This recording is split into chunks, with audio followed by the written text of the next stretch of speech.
Morning comes quietly to the African savanna. For Kira, that quiet doesn't mean rest.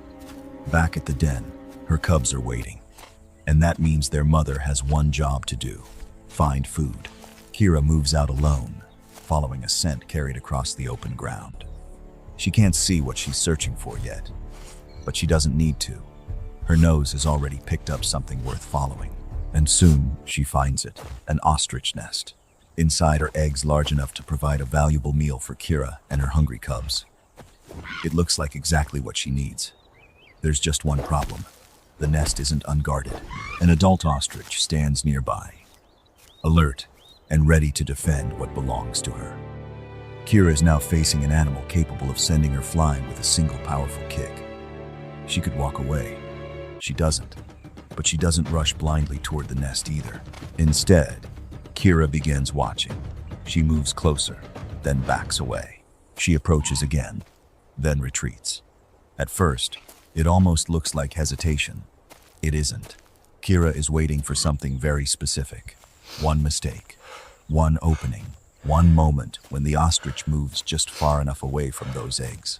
Because on this savanna, Kira doesn't need to overpower every animal standing between her and a meal. Sometimes, she only needs to outlast them long enough for an opportunity to appear. And suddenly, the ostrich gives her one. The opening is small, and it may disappear in seconds. Kira doesn't wait. She bursts toward the nest and grabs the egg. The ostrich reacts immediately. A powerful kick sends Kira away from the prize she has just risked everything to reach. For a moment, all that careful waiting seems wasted. But Kira gets back up. She doesn't have the size of the animal guarding the nest. She can't depend on raw strength to force her way through. So she goes back to what brought her this far: observation, patience, and persistence. Kira begins moving around the ostrich again. She comes closer, draws its attention, then pulls away. Each approach forces the bird to react.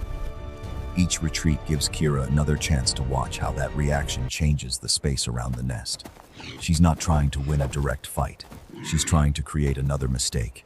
Again, Kira edges closer. Again, the ostrich follows.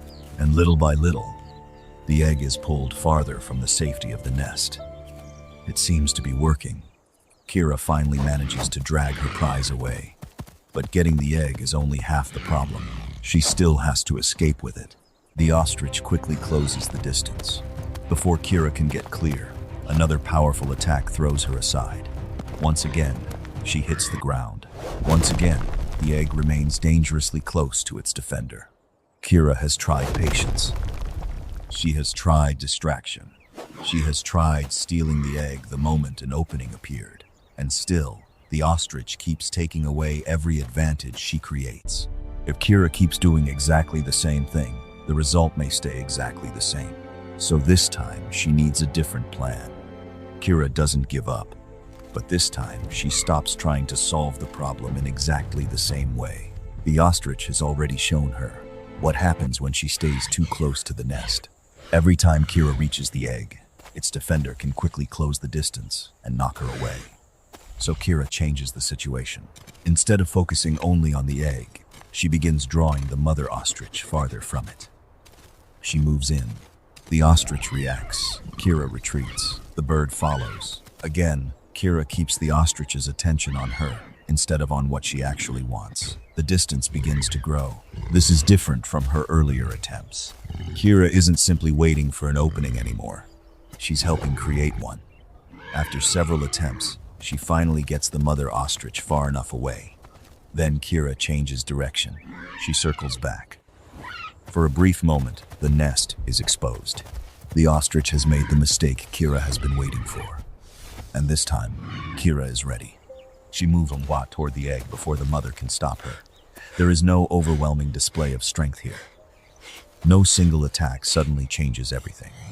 What changes the situation is Kira's willingness to keep adjusting after things go wrong.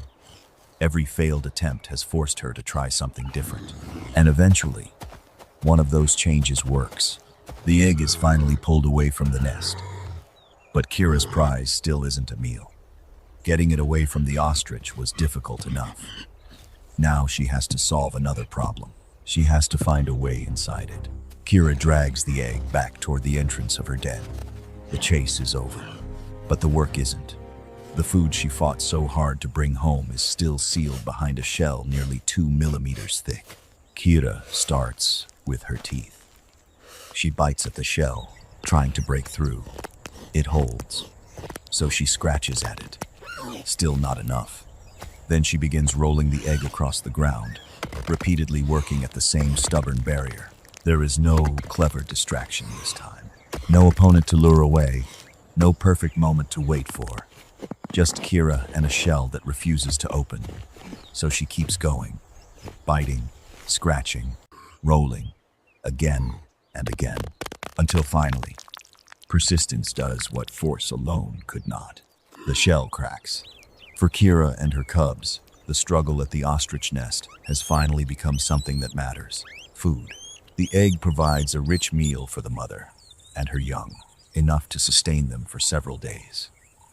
For a while, Kira has accomplished exactly what she left the den to do. But life on the savanna doesn't stop because one meal has been found. Food eventually runs out, and soon Kira will have to search again.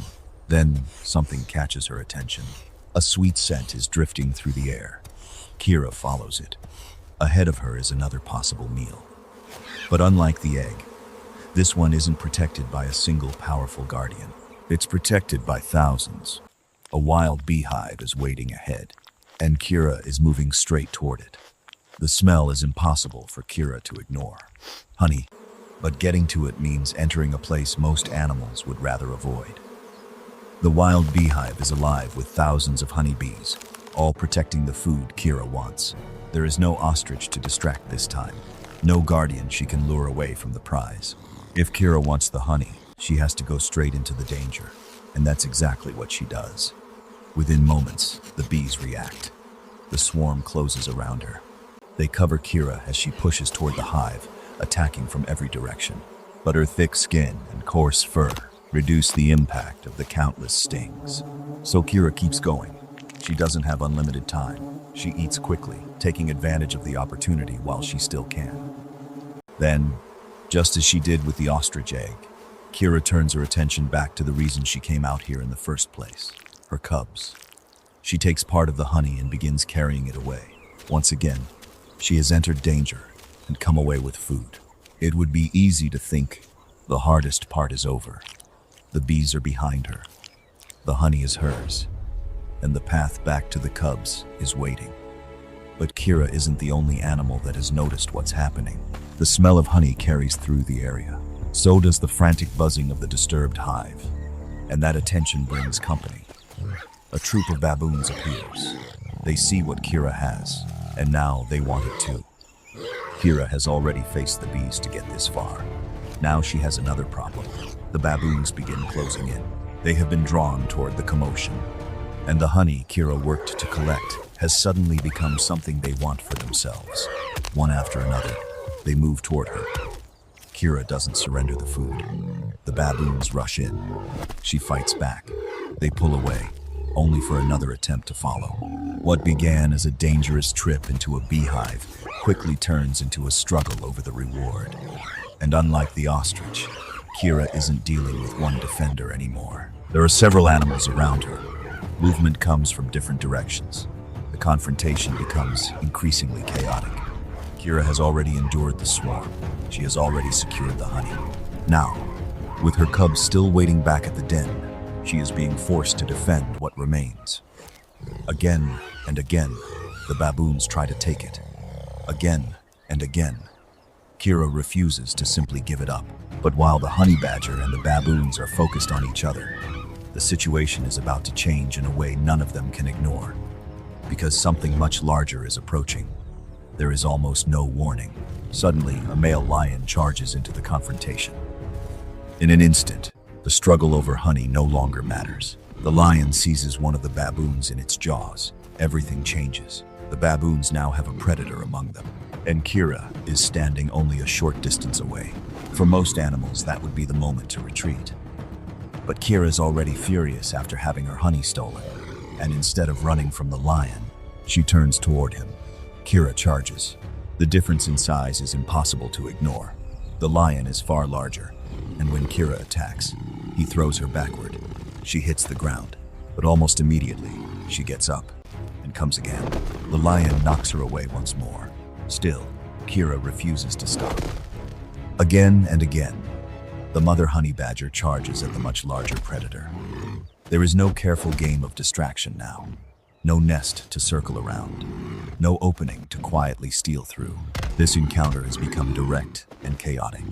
And somewhere inside that chaos, the situation changes again. The baboon caught by the lion manages to escape. The lion could continue the confrontation with Kira, but there is little reason to. He isn't afraid of the honey badger. The question is whether continuing this fight is worth the possibility of being injured. And eventually, the answer becomes clear. It isn't. Sometimes survival doesn't mean proving which animal is stronger. Sometimes walking away from an unnecessary fight is the better choice. The confrontation ends. Kira has not defeated the lion through strength. She hasn't suddenly become the most powerful animal on the savanna. She has simply done what she has been doing all day. She kept going. Now, with the danger passing, Kira turns back to what started this entire struggle, the food. She gathers what remains of her reward. After the ostrich, the bees, the baboons, and finally the lion, there is still one thing left for her to do: carry it home. Because none of these confrontations were the real mission. Her cubs were. And as Kira continues toward the den, the meaning of everything she has done today becomes much clearer. One day, 3 very different challenges, and each one demanded something different from Kira. At the ostrich nest, charging forward wasn't enough. She had to watch, retreat, adjust, and wait until a mistake created the opening she needed. At the beehive, there was no opponent to lure away. If she wanted the honey, she had to push through the swarm, eat quickly, and take what she could. Then came the baboons, and finally the lion. There was never one perfect strategy that could solve every problem. Kira had to respond to each situation as it changed. That may be the most important part of her story. She isn't the strongest animal on the savanna. She isn't the fastest, and she doesn't have the most powerful jaws. Yet none of that stopped her from completing the mission that mattered. Her cubs are safe, and food has made it back toward the den. In the wild, not every encounter needs a clear winner. Sometimes, survival itself is enough. The sun begins to sink below the horizon as another demanding day of searching for food comes to an end. For Kira, there is finally a moment when the struggle can stop, but only for today. Because when tomorrow comes, the savanna will present new problems, new risks, and new opportunities. And Kira will have to begin the journey all over again.